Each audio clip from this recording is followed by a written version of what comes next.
Então, muito bom dia, caros amigos. Eu hoje vou iniciar uma nova playlist neste meu canal YouTube. A playlist essa que eu vou dedicar a cálculo 3, onde eu seguirei, portanto, os assuntos que são dados nesta cadeira na Universidade aqui de Aveiro. Eu sou de Ilha, portanto. Mas eu vou sempre fazer, digamos, coisas apenas e única e simplesmente do ponto de vista prático. E eu vou seguir de perto este livro.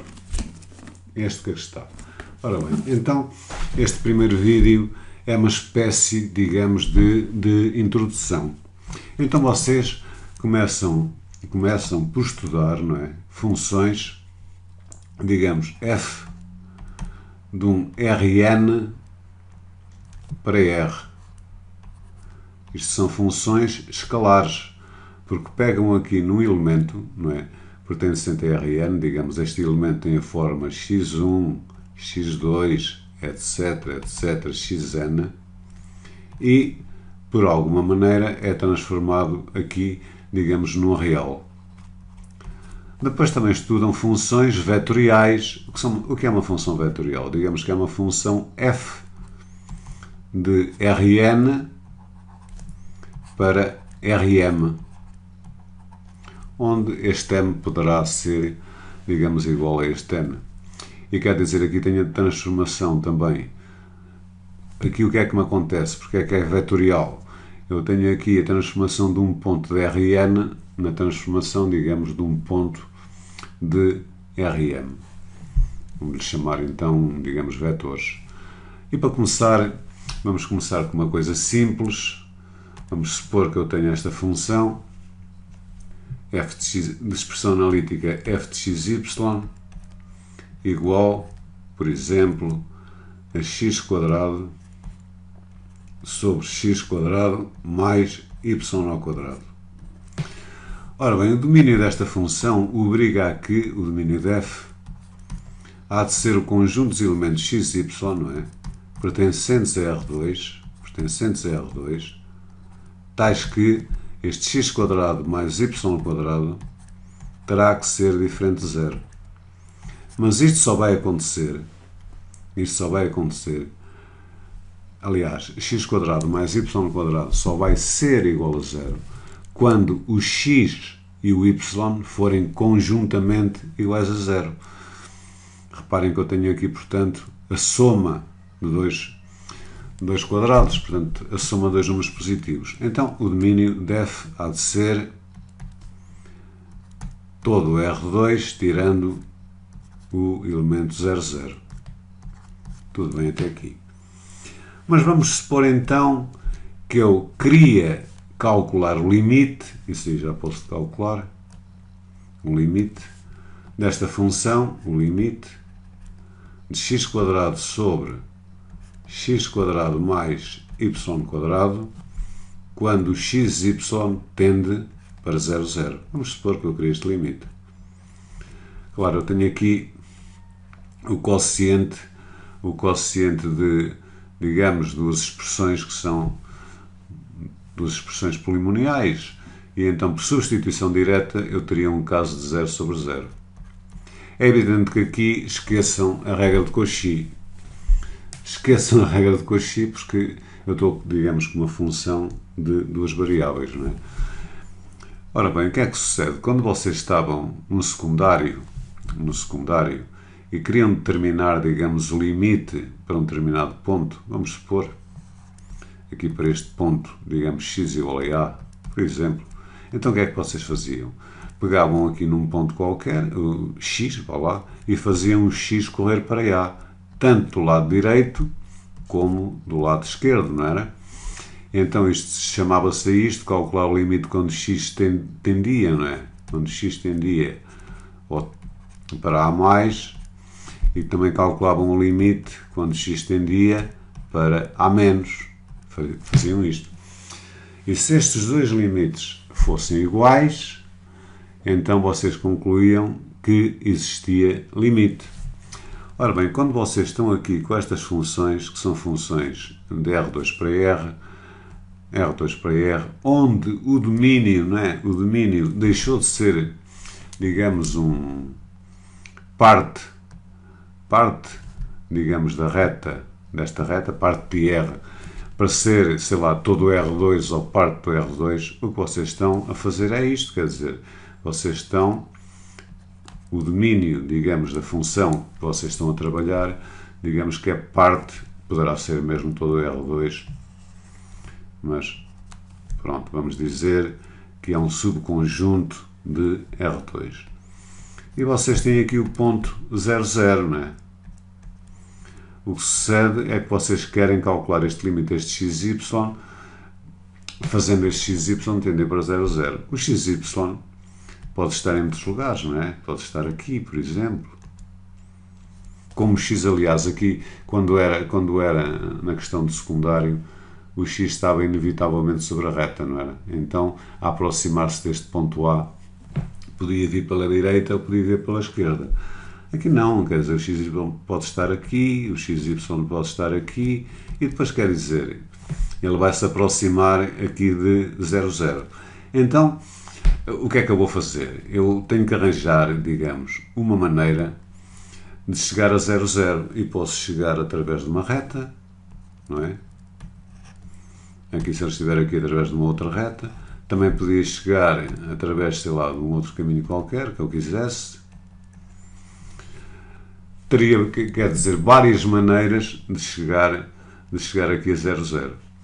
Mas o facto, vamos supor que eu calculava o limite através, digamos, desta reta, e digamos, vamos supor que o limite existia e que dava, por exemplo, 0, estou só a imaginar, e depois através desta reta que existia e também dava 0, e depois através, digamos, deste outro caminho, desta curva, e o limite existia e vamos supor que dava 0, vocês não podem concluir que o limite seja 0, porque pode existir um outro caminho que vocês, quer dizer, estariam para aqui toda a vida a arranjar caminhos, não era? Pode existir um caminho para o qual o limite não exista. E então, vocês, assim, dessa forma, concluiriam que não existia limite.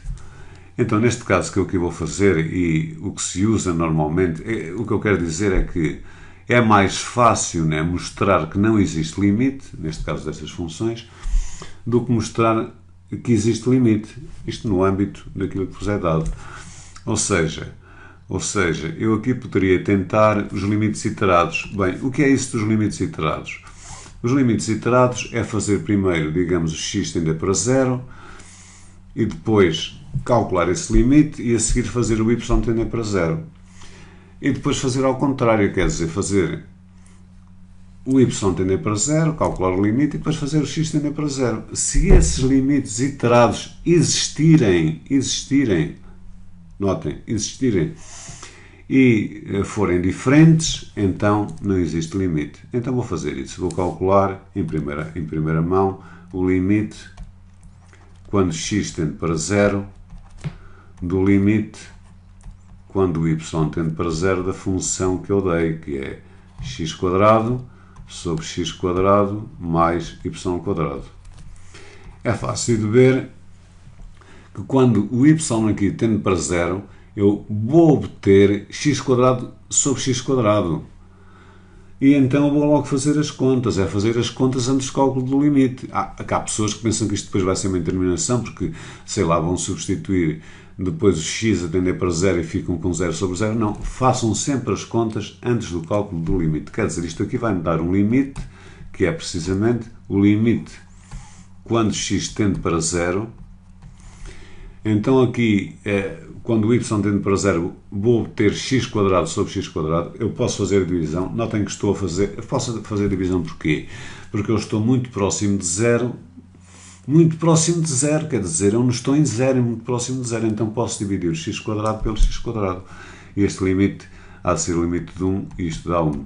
Agora vou fazer ao contrário, não é? Eu vou fazer o limite quando o y tende para 0, quando o y tende para 0, do limite quando o x tende para 0, de x² sobre x² mais y².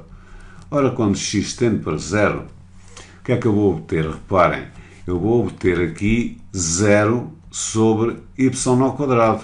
E o y está muito próximo de 0. Está ou não está? Então vou fazer as contas primeiras antes do cálculo do limite.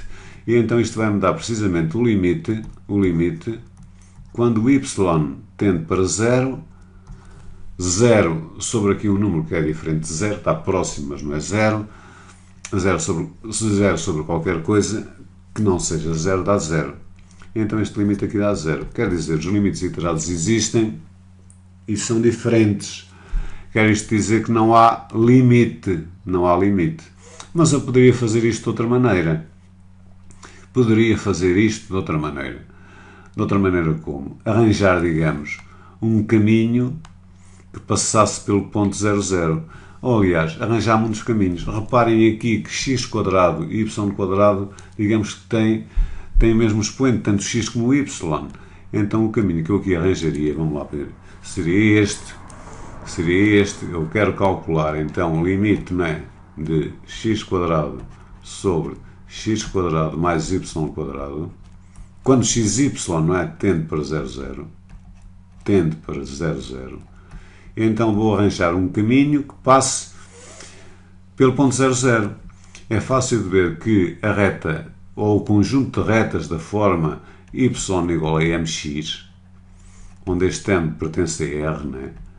Todas elas passam pelo 00, dada a circunstância que quando x é 0, o y também é. Quer dizer, eu tenho aqui um caminho D, que é o conjunto dos elementos x e y, não é, pertencentes a R2, tais que y igual a mx, onde este m pertence a R. E então, ao longo deste domínio, digamos, D, este limite será o mesmo que o limite. Eu agora vou então substituir o y por mx, vou só ficar, digamos, com a incógnita ou com a variável x, quando x tende para 0, de x quadrado sobre x quadrado mais y quadrado. Reparem, se y é igual a mx, vou obter m quadrado, x quadrado. Isto é o mesmo que ter limite quando x tende para 0, não é? Tende para 0 de x quadrado. Poderei colocar aqui o x quadrado em evidência e vou obter 1 mais m quadrado. Estão a ver? O x está muito próximo de 0, posso cancelar, fazer as contas antes do cálculo do limite.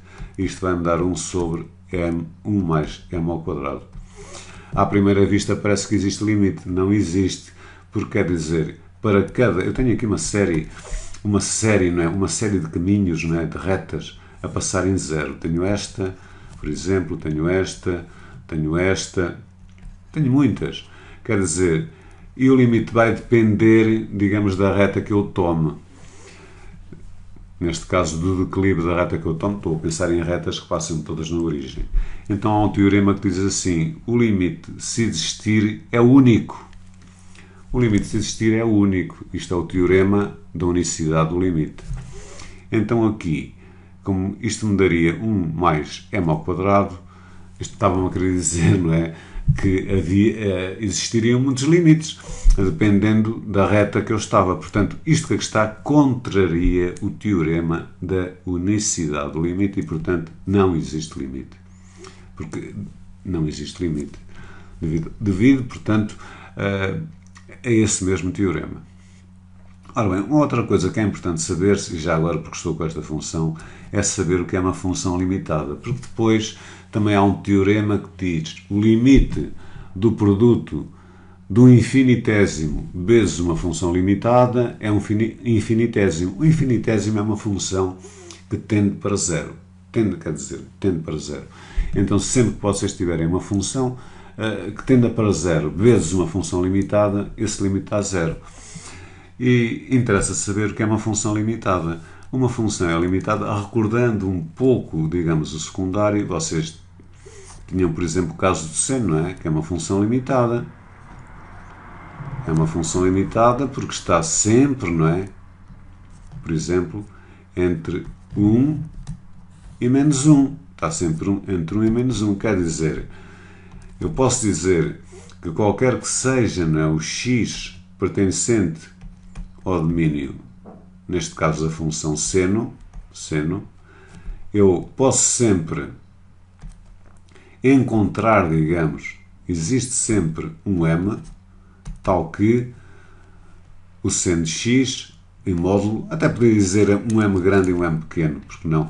Um m grande e um m pequeno, pertencentes a R, tais que o seno de x é menor ou igual que m, é maior ou igual que o m pequeno. Aqui digamos que o m poderia ser 1, o m pequeno poderia ser menos 1, mas o m grande também poderia ser 2, estão a ver? O m pequeno poderia ser, por exemplo, menos 5, há aqui um conjunto.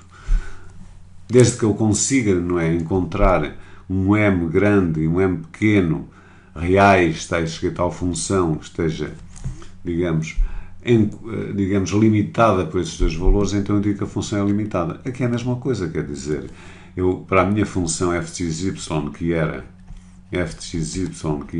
x quadrado sobre x quadrado mais y quadrado, ela será limitada se eu conseguir, será limitada se qualquer que seja, não é, o elemento xy pertencente, neste caso ao domínio da função, eu conseguir encontrar, digamos, um m grande e um m pequeno pertencentes, digamos, a R, tal que a minha função f de xy está compreendida entre o m grande e o m pequeno. Ora bem, neste caso é fácil, porque se eu tenho x quadrado sobre x quadrado mais y ao quadrado, então posso fazer o seguinte, reparem, estes são os cálculos auxiliares, eu sei que 0 é sempre menor ou igual que x quadrado, e por sua vez x quadrado é menor ou igual que x quadrado mais y quadrado. Também sobre estes encaixes é preciso ter um pouco de cuidado, ter um pouco de cuidado quando estamos, digamos, a calcular limites quando o xy tende para 0, 0, porque nas proximidades de 0, digamos, todas as pessoas pensam que, por exemplo, sei lá, que x ao quadrado é sempre menor, por exemplo, que x à quarta. Isto não é verdade, nem sempre é verdade, quero dizer. Se eu estiver aqui nas proximidades, digamos, de 0, reparem, por exemplo, um meio ao quadrado não é menor que 1 meio à quarta, ou é? 1 meio ao quadrado é um quarto, e 1 meio à quarta há de ser 1/16avos, 1/16avos. Ora bem, um quarto, reparem que um quarto é, na realidade, maior que 1/16avos, não é? Então é preciso, digamos, ter um certo cuidado quando se fazem estes encaixes. Aqui não tinha problema nenhum, porque eu tenho aqui x quadrado, na realidade x quadrado é menor que x quadrado mais um número positivo, porque eu estou a jogar, digamos, com um x quadrado e aqui também com um x quadrado. Agora, admitindo que estou dentro do domínio, eu posso dividir ambos, digamos assim, os membros desta dupla desigualdade por x quadrado mais y quadrado, dado que isto aqui é um número positivo. E 0 sobre x quadrado mais y quadrado dá 0. Menor ou igual, isto é um 0, menor ou igual que x quadrado sobre x quadrado mais y quadrado, menor ou igual x quadrado sobre x quadrado mais y quadrado dá 1. E, portanto, isto aqui, digamos que eu aqui coloquei, é o exemplo de uma função que é limitada. E pronto, isto é o meu início desta playlist. Espero que gostem e tenham todos um ótimo dia e muito bom dia para todos.